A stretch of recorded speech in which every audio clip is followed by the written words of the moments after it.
Thank you, Chris. I'm going to share my screen. Um, let's see, should be sharing my screen now. Okay, yes, I'll be talking about Kaizen for your AppSec program. This talk was first delivered in a global AppSec conference in Barcelona earlier this year, and this is an adapted version that we'll talk about here today. But before I get into that, I have a question. I'm not sure if I can see the audience here, but um, I wonder if you have a spare room in your house. And I imagine when I ask this in a big room full of people, let's say 60% of people raise their hands. And then the next question is, think about your spare room. Does it look like room number A or does it look like room number B? I have a spare room in my house and it definitely looks more like room number A than room number B. What's going on in room number A is that, you have it on your to-do list to clean up that room at some point. You will at some point, you know, tidy it up, organize everything and make it more livable. But as you don't have any guests coming right now, it's not for this week, it's not for today.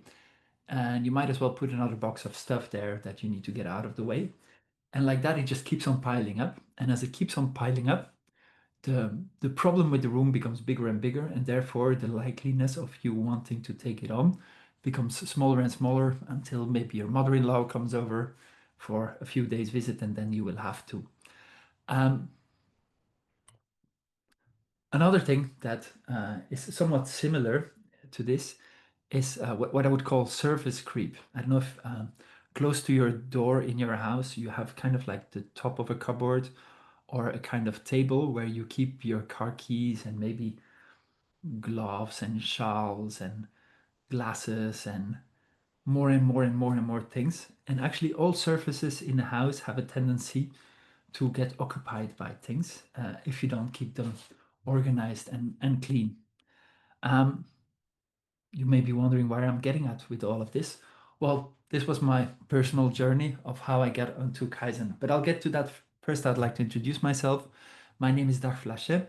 I'm originally from Belgium, but I've lived in Barcelona for quite a while now. I'm a co-founder of Codific, the company behind the SAMM tool, and I have a doctorate degree in business administration, specialized in organizational behavior. So I'm more of a psychologist in background, but I got into AppSec about 10 years ago, let's say. I also teach sometimes for the Geneva Business School, where I'm also on the board of directors. And I'm active in OWASP SAMM and the OWASP Barcelona chapter. And I'm a messy person. If left to myself or left without any guiding systems, my house will become very, very messy in no time. And so does all of my other things. Which is why I was really interested in some of the principles of Kaizen. I came across them when I was preparing for a course. I was asked to provide an introductory course at business school on lean methodologies. So I was browsing around and looking at different lean methodologies. And I came across Kaizen and more specifically the 5S, which I'll talk about a little bit later. And I was really fascinated. In Kaizen, like in many of the Japanese lean methodologies, it's not just methodology, but it's kind of a crossover between methodology, philosophy, and habits, or actually, I should say, habits, methodology, and philosophy. So by developing certain habits, you change the way you think about things, and that becomes kind of the incremental change in your approach to a problem. So there's a crossover between methodology, habits, and philosophy. What does Kaizen really mean? Well, it's Japanese. I don't speak Japanese.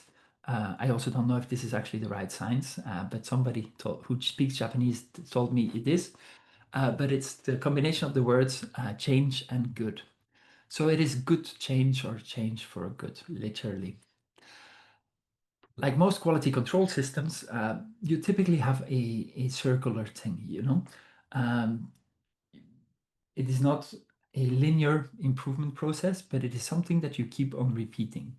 In Kaizen, the 6 steps is identifying the problem, analyzing the current processes, creating the solution, testing the solution, measuring the results, and then standardizing the solution. and then you're back at the beginning. You're back at the start. But the thing that really fascinated me was the 5S. The 5S are five activities that you designate a special time slot for. So in my case, I would do this every morning for 15 minutes. Actually, I did it this morning for 15 minutes as well. And that means typically it's before you start working, you're not allowed to actually sit down and do any work. But during this 15 minutes or half an hour, you can take whatever time slot you want. You are only allowed to do one of these five activities. And this is with your workplace in mind. So I'll start with my home office, with my desk, with the shelves around my desk. And instead of trying to solve everything all at once, like that big room you have there, you identify one box, one shelf, or one thing that you're going to really tackle and resolve. The first step is sort, throw away all the stuff you don't need. Clutter accumulates, and so you need to get rid of a lot of things. Then assign a logical location for the items. What is on your desktop? Do you really need those things on your desktop? What is in the first shelf? Do you really need those items there? And then shine, which is a bit surprising here because how much can you really shine your desktop, or how much can you really shine your workplace? But the idea is uh, that the shining is kind of also a meditational thing, a contemplation thing, where you don't really know what to do next, but you'll just polish a little bit and then think about how you're working and whether actually the way you're set up makes sense, or is there's any way you can make things more efficient. And then you standardize the process, and you be persistent. You develop a culture of continuous improvement. So you try to have some systems in place, and you do this every day or every week or whatever the time frame is. In my case, it's 15 minutes every day. So that was my solution to the home chaos, and it's still chaotic in some places, but a lot of it is amazingly organized now. I have systems for cables. I have system for all kinds of items, and I actually know where items are now. In my previous house I was living in, I didn't know where anything was. Now, how many rooms are there to clean up in our AppSec program? As we were working with AppSec programs, and specifically, typically my organization, the first point of contact when somebody starts working with OWASP SAMM and needs some tooling to scale implementation of OWASP SAMM. I very often get these arguments. If I had the right resources to resolve all these problems, there's a lot of things I would do, but currently I have to pick my battles because I have limited resources, and therefore there are certain rooms that I don't enter. I cannot deal with those things right now because there's too many other urgent things I have to deal with, and I need to address those. So coming to think of that, I see the parallels between the Kaizen methodology and developing a continuous improvement methodology for your AppSec program.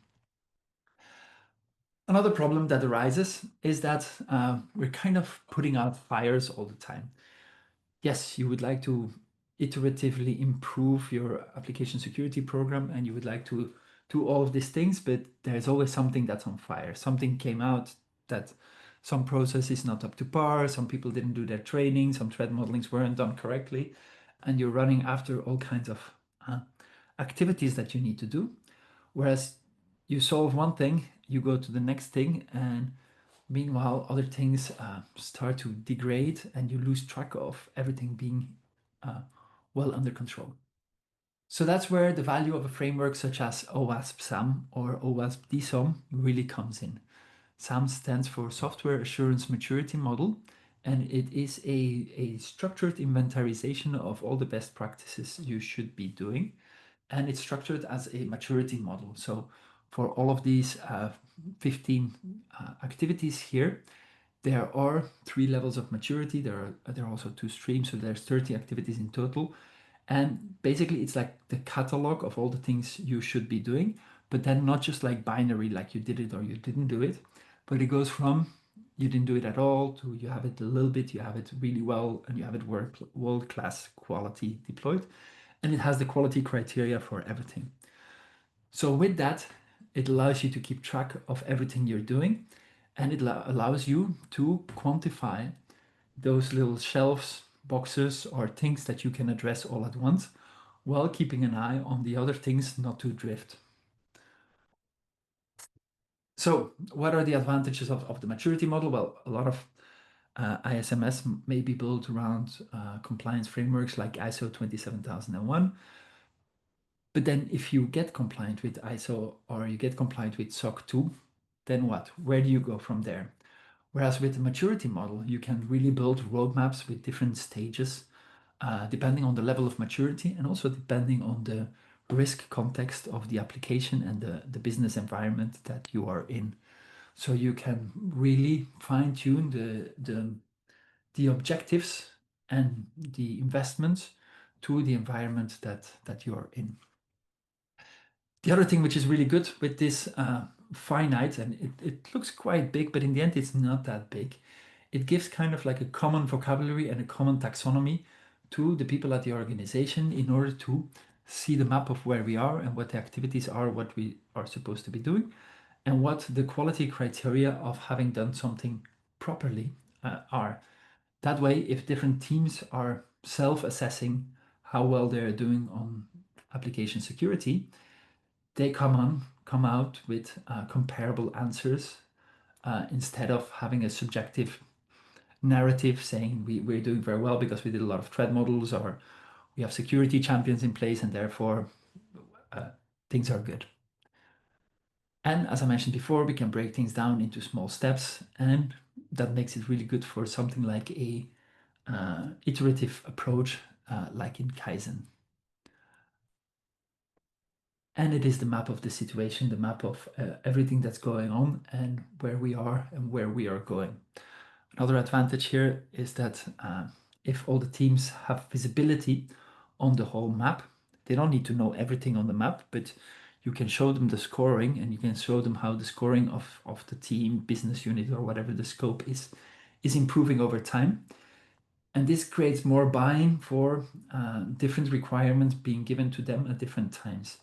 If not, if they have no visibility on that and you're the security person coming to the team and saying, you need to do A, B, and C in order to have good security, they hopefully will do A, B, and C. And then next quarter you come back and now you need to do D, E, and F. But you just told me I have to do A, B, and C, and I did A, B, and C. Now we have to do D, E, and F. Like, how many points are there? We're just gonna keep making stuff up. With a map like OWASP SAMM, you have a good picture of everything we could be doing, should be doing, and where we are on that map and where we're going. So another nice thing you can do with it is iterate on a stream level. So a stream is basically one activity on this map. There's 30 streams in OWASP SAMM, but you could as well be using OWASP DSAM, which is a little bit more granular for the SDLC. Basically what you do is each one of these streams gets their own life cycle, and each one of these get their own improvement roadmap. So you see this flow chart also has a circular flow, just like the Kaizen flow chart, where you first evaluate, then you validate, you check if the self-evaluation was correct. If there's a second person involved, that is optional. And then you decide whether or not this is good enough. If it's not, you pick an improvement track, you implement the improvement track, and when the improvement track is complete, you come back to the beginning and you reevaluate the stream. It's important that you don't have to go through the whole framework in order to do the iterations, but the iterations can live by themselves on the different streams. That makes it much more lightweight to improve upon your posture and make little steps forward without having to go ask the team 90 questions again. So how does that look like in the terms of the 5S? Well, the sorting is basically the SAM assessment. You get rid of all the unnecessary fluff and you have a objective set of items and quality criteria that we care about. If it's not in the SAM model, we don't care about it. If it should be in the SAM model and it's not, then you should let us know, because there's a version 3 coming out soon, and we're currently collecting information and opinions and insights in order to make the model more complete where it should be missing. But it's pretty exhaustive. But the nice thing is that it simplifies things and quantifies things, so you're not excessively spending time and energy in fluff. And then one thing you can do in SAM or in DSOM is set target postures, is set objectives, and the objectives are not an overall score, but it's a posture with the different levels. And typically companies will have a target posture for different types of business units or teams. Let's say a low risk web customer facing app, a high risk web customer facing app, internal IT systems, embedded devices, etc. Each one of these have like they have a library of target postures that are the goals that the team should be aspiring to. And then whatever you score on a certain stream can also expire. That means that instead of having to do the whole assessment every year or every 2 years, you only have to reassess if something expired, or if you went through an improvement process and you have to reevaluate this process. This means that the burden on the teams is much lighter. And then the biggest return on investment we see where companies implement roadmaps and do this recurringly. So like I spent 15 minutes cleaning up my house or my desk or whatever I'm cleaning up those 15 minutes. The same way, you want to allocate a certain amount of resources per month, per quarter, in order to gain some points in the overall map. And finally, because everybody has more visibility and more insight onto what we're doing and where we're going, this encourages bottom-up engagement and creates more buy-in and initiative from teams. Very often we see that after the first assessment, after seeing their posture, teams are like, oh, but I see these activities here and those quality criteria. Actually, that is something we can do. We have the tools and the know-how in the house to actually improve those processes ourselves. We don't necessarily have to wait for somebody from security or somebody from the top to tell us to do this. We can take control of that. So this is how it looks like in the Kaizen circle then. So you identify the goals. These are the business goals. Then you do the SAM assessment, you set the roadmap and the target postures, you implement the improvements, and then you need to measure if things are working. And I'll come back a little bit on that afterwards. But you want to do the SAM assessment and you want to have some more empirical data, not so abstract as the SAM assessment. And then you update the target posture and the documentation and you start over again in an iteration. So side effects may include greater visibility on situation and goals. This is bottom up, but also top down. Typically the executive board or team or whoever, the highest person in application security, the director of application security or whatever the role is, needs to report about the state of application security to a person or committee or a board that is maybe less well versed in application security and does not want to see too complex things, but they want to see clear metrics of where we are, where we're going, and have visibility on that. As I mentioned, it triggers bottom-up initiatives and it can trigger greater engagement and foster participatory leadership. So it's the way of working like this encourages the different stakeholders to work together in order to decide together which is the next thing we can do, rather than me forcing it down your throat that you need to do A, B, and C. We can sit together and see, look, this is the target posture, this is where we eventually need to get to. What are the first steps we can take? Where do you think you can quickly implement quickly improve and make some big strides towards this objective. And on a more philosophical level, for the people involved, this gives more agency and more purposeful work. There's nothing worse than having work pushed to you without seeing the big picture and without understanding the why of the work. But it's much nicer if you understand the why, you understand where we're going and how you are engaged here. But then the big question is, does it really improve security? This is a question we've often seen asked at the end of the track. Let's say we start with the SAMM assessment, and the average score in the first assessment tends to be around 1.2. The overall industry benchmark is around 1.4. This is out of 3, by the way. So if I'm at 1.2 or I'm at 1.3 or I'm at 1.5, is that good? Is that bad? And let's say I go to 1.6 or 1.7. Looks nice. It's like gamified a bit, but did it really improve security? Did I really solve anything? And this is where the bottom up and the top down approach need to meet each other. So OWASP SAMM is a very abstract and process oriented approach to everything you're doing, but it doesn't measure. Well, it's usually interview based, so you talk about the processes and the way the processes are implemented, but we don't have good metrics on actual risk and the risk mitigation that is being created there. This is where bottom-up tools like Defect Dojo come in, and I'm going to hand over to Tracy uh, to talk about that. I'm going to stop presenting. Thank you, Dag. Fantastic. And we will pick up right there. Hi, everybody. Tracy Walker. I'm a principal engineer with Defect Dojo. And exactly what Dag was saying. When you have lots of different tools producing all this data and you're trying to find metrics that tell you how your security program is doing, as well as your software development lifecycle, how quickly these things are being fixed, that is what Defect Dojo is built to do.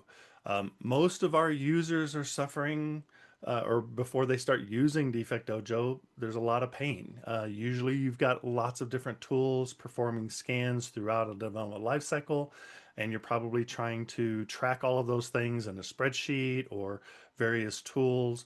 There's no normalization across all of that data. Different tools have different formats, and they even call different, different severity can be different between different tools. So that is exactly what Defect Dojo does. Now, I'll break this down into a couple of steps and kind of explaining Defect Dojo as we go. But the most important thing, I think, kind of our secret sauce is because that is such a challenge of getting all of these different scans that can happen at different places, right? We're not just defect tracking focused, we're vulnerability management focused because those are security risks. Those are things we need to have extra attention on, and we also extra reporting on because they are regarding security. So all of the scans that can happen throughout a software development lifecycle, manual pen tests that happen after releases, all of the different ways that we try to find vulnerabilities. That is what Defect Dojo does. We don't just aggregate all of this data together. We actually normalize this data. We deduplicate this data. And we're able to do that mainly. We've got a couple of different ways of importing all that data, but primarily the flexibility comes from the ability to import directly from these tools from their standard output files. This is both true for the open source Defect Dojo as well as Defect Dojo Pro, our licensed version. This is not all the tools. This is just all the logos that I could fit on the screen. But the magic happens with our parsers. So the parsers are part of the open source as well as the Pro version. The parsers allow you to get all of the data from these different tools, regardless of the format. The parsers are tailored to each tool and their standard output, whether it's like JSON, CSV, XML. There's a variety of different formats they have. So we can import those findings. We deduplicate those findings. We normalize all the data so that you're seeing vulnerabilities from different tools as a single vulnerability. So that's the number one way that Defect Dojo really kind of can help improve is just giving you literally a single pane of glass. Yes, I know all the vendors talk about single pane of glass, but that is exactly what Defect Dojo does. It isn't running the scans, it's aggregating all the results across all the different environments, all the different tools and timelines. And one of the things that it is able to do, yes, single source of truth, but it also gives you a way to compare tools, also gives you a way to really kind of prioritize and see everything in one place. Um, Organizing that data is key, right?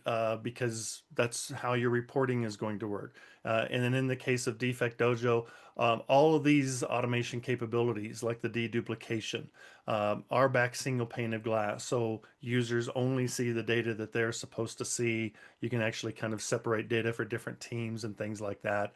We have issue tracking integrations for Jira, GitLab. I'll demonstrate a little bit of Jira here. We calculate all the service level agreements automatically because we can see when a finding was found. And then when the finding has been fixed, we don't see it in the scans anymore. So Defect Dojo can detect and perform auto triage of whether it has been fixed or not and calculate SLA completion automatically. You will see that here in just a minute.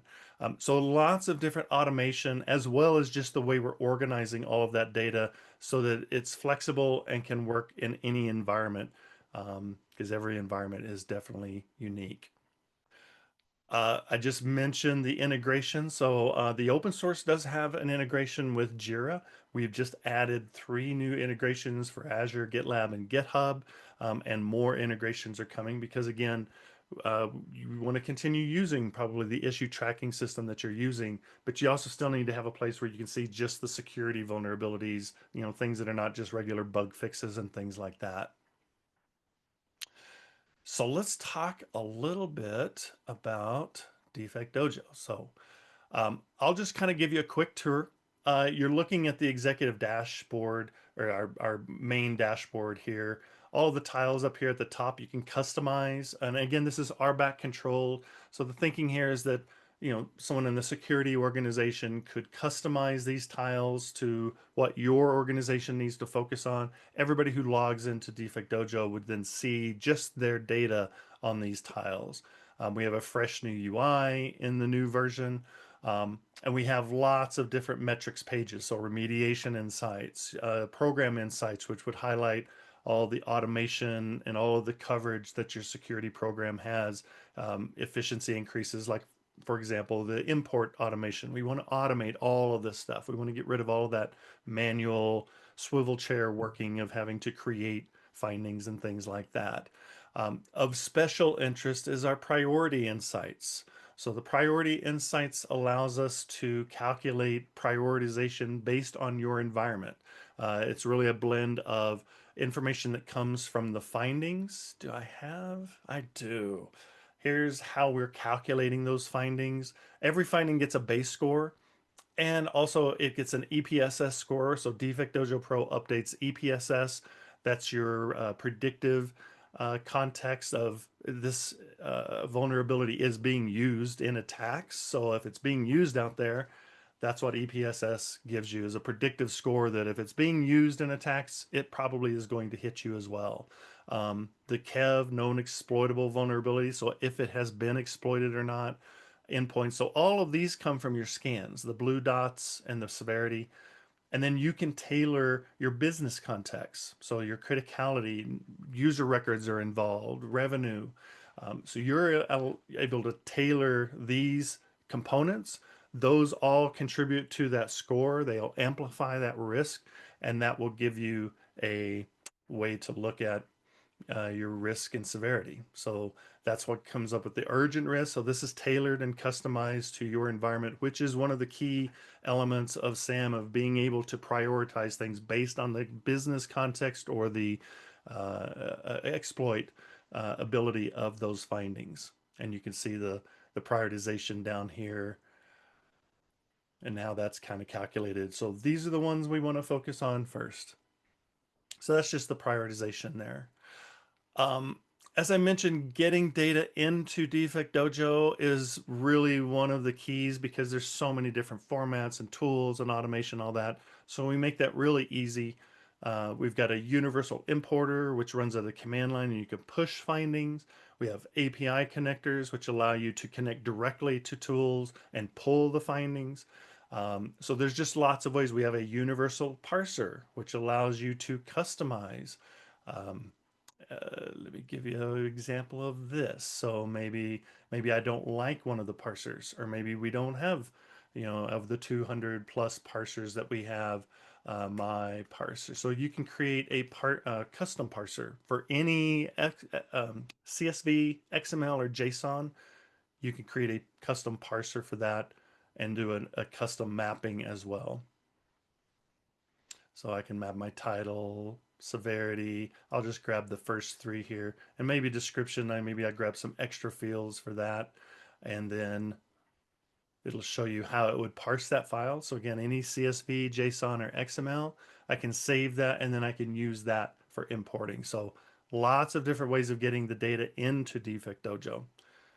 Let's take a look at what that kind of looks like in real time. So I have prepared a little demonstration. You can see here we are in an engagement, and you can see here I have a number of different tools that I'm using to scan. We don't trust any scanning tool. Every scanning, no scanning tool is perfect, and we do recommend using multiple scanning tools. A lot of government agencies like Department of Defense for the United States uses 3 different scanners to scan every container because they want to see what different scanners say about the same scan. So that's the beauty of Defect Dojo. I can run lots of different scans. They get normalized, deduplicated, and then you're only looking at the findings that you need to actually fix. I just did this import this morning. So you can see we did a single import where we had 6 findings created. So, and you'll also notice we've already deduplicated. So we already have one finding that has been found in another part of this product. What I'm going to do is kind of explain how this workflow would happen automatically. Let's say I'm in security. And let's say I have a number of engineering teams working on various development products, and none of them like me. Every time I come into a meeting, I add time to their schedule, or I'm asking them to fix something that they hadn't planned for. So they don't answer my emails very often. They don't give me pizza for the 2 pizza parties. So what I've done is I've agreed with these teams. I'm going to do all the work. I'm going to assign you a vulnerability in Jira. All I need you to do is fix it. You don't have to update the Jira ticket. You don't have to send me an email, because Defect Dojo is going to automatically detect when these things are being fixed and will update the Jira tickets for me. So let's take a look at what that looks like. I'm going to assign this critical. You see this Apache log4j. I'm just going to assign this to, and you can see I've verified. We can also create all the tickets automatically if you want to flood your engineers with tickets. I'm going to push this one to Jira. It has been pushed. I don't see the Jira issue yet. Let me do a refresh. And there's my Jira ticket. So this has been sent to Jira. It's gone to that team's Jira instance, and you can see it's in their backlog and all the data that I need to provide to them, where to find it in Defect Dojo, all the details from the CVE, references, all of these things, right? So my work here is done. I've assigned that finding, and all I need to do is just wait until those engineers fix it. So let's say, let me find my handy dandy scan tool here. So I'm going to run a new scan. Let's say I go to lunch. I come back from lunch and I get a notification that I have received a new scan update. And I'm actually getting this in my Slack, so you can see it right here. So I click on that, and we have a reimport. So a reimport means that we are going to, Defect Dojo is going to differentiate between what was the last scan results and this scan result. And you can see 5, no changes, but 1 has been closed. So if I scroll down, my critical is now inactive. It's been mitigated. Somebody fixed this. They checked it in, ran a scan against that container. I got the scan results, and it has been verified as fixed, which is what I would normally do anyway. Used to, I would do that manually. So now the Jira issue has also been closed. So that was done by Defect Dojo. So that entire workflow that I kicked off by just assigning the ticket has all been automated all the way through that. So I'm feeling pretty good about myself. Let's say I go back to, as I keep going over there, let's say I come back to work the next day. I log in.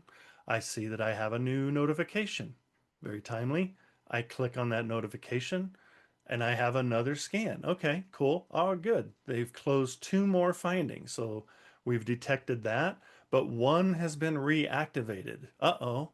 I come back down, my critical is now active again. So perhaps somebody used the wrong base image when they were fixing these other issues, or maybe they used an older library. Regardless, they have reintroduced that finding. Now you can see here we mitigated this medium and we mitigated this high.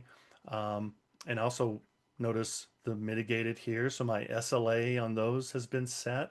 Also notice my SLA on my critical is not set anymore. It was set, but that's because this one has been introduced. So we're going to need to reopen that ticket because that needs to be fixed again. So if I go back to that Jira ticket, oh, there we go. It's already been reopened. So even if something gets reintroduced, Defect Dojo can automate creating um, that finding there.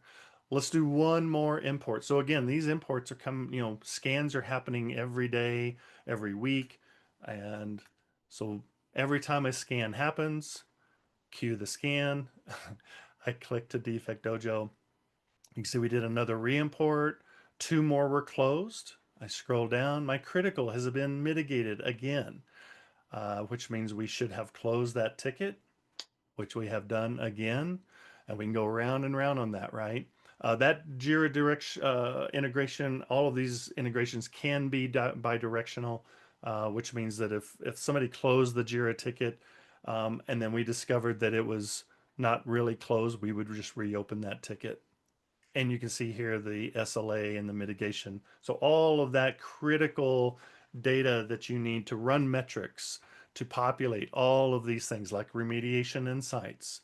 How quickly are we remediating things? The mitigated within SLA calculation. So all of these dashboards, all of that data is coming from this automation for lots of scans, lots of products across everything.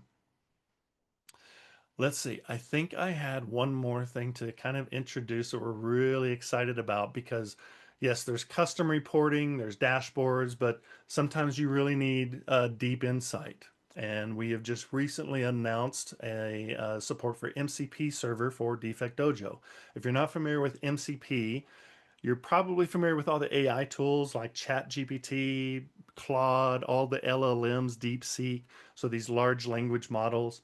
So you kind of have two choices. You can build AI into the product, or you can have an MCP server and expose something like a Defect Dojo to your private LLM. And what that means is then uh, the LLM can actually see the data in Defect Dojo and do analysis on that. Now, why would you want to do this? Why not just connect all of your scanning tools to your ChatGPT or DeepSeek or Claude? Well, you're asking that large language model to then do the normalization, to do the analysis across a lot of data that does not match. So kind of think of it as like dirty data, duplicate findings, inconsistent formats, missing context, all of these issues. So the LLM is going to have to deal with all those issues, and it's going to have to use a ton of compute power to do it, and your results may vary greatly. But if you're using a Defect Dojo MCP server, that's clean data. That's already been normalized, already been deduplicated. We can augment that data with the EPSS, KEV, different sources. You can update that data using the API or automatically as we do for EPSS and KEV. And that means that you're really seeing, to use the phrase apples to apples, everything's an apple. Now I can give my LLM some clear analysis on this, and it can give me some very interesting analysis. For example, this is just one example prompt that we were using in testing. You can see here my CISO wants to evaluate. So this is a Claude prompt. What my CISO wants to evaluate the effectiveness of our current tools. I want to see false positive rates in mean time to remediation. I want to see vulnerability patterns.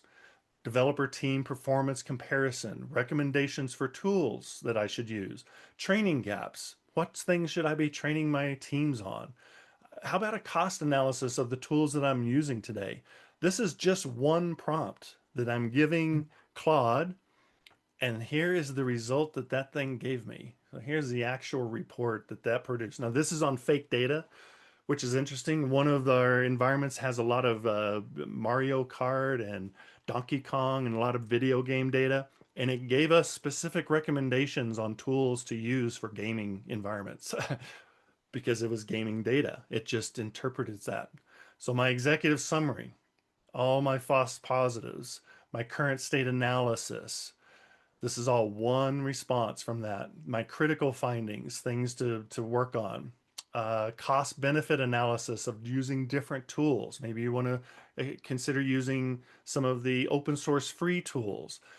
Cost savings if you reduce some of those tools. An implementation roadmap. Success metrics. Recommended tool stack. Training recommendations for your developers.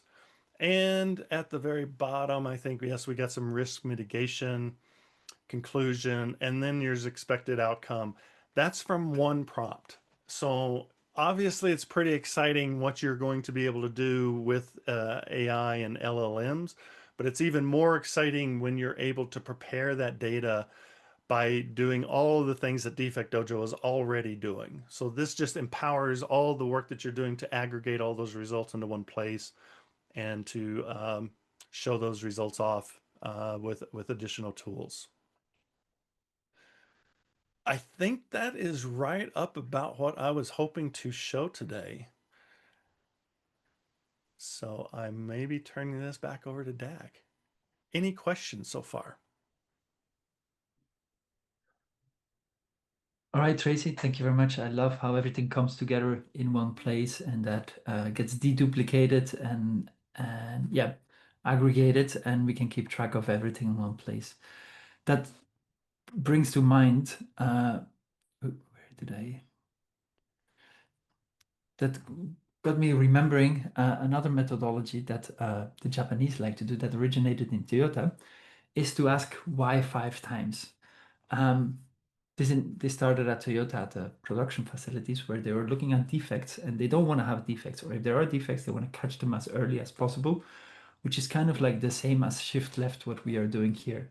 So if there's a dent in the car or there's a misalignment of panels, why did it happen? Well, because the machine misaligned it. Why did the machine misalign it? Is it a problem with the machine? Is it a problem with calibration? Is it a problem with physical spacing, with training, whatever? So if you ask why 5 times, then you finally get to the root cause of the problem. So the same thing we could do here, and it's a little bit what your LLM was getting at. It's like, okay, which are the really fundamental things we could change here in order to prevent these things from happening?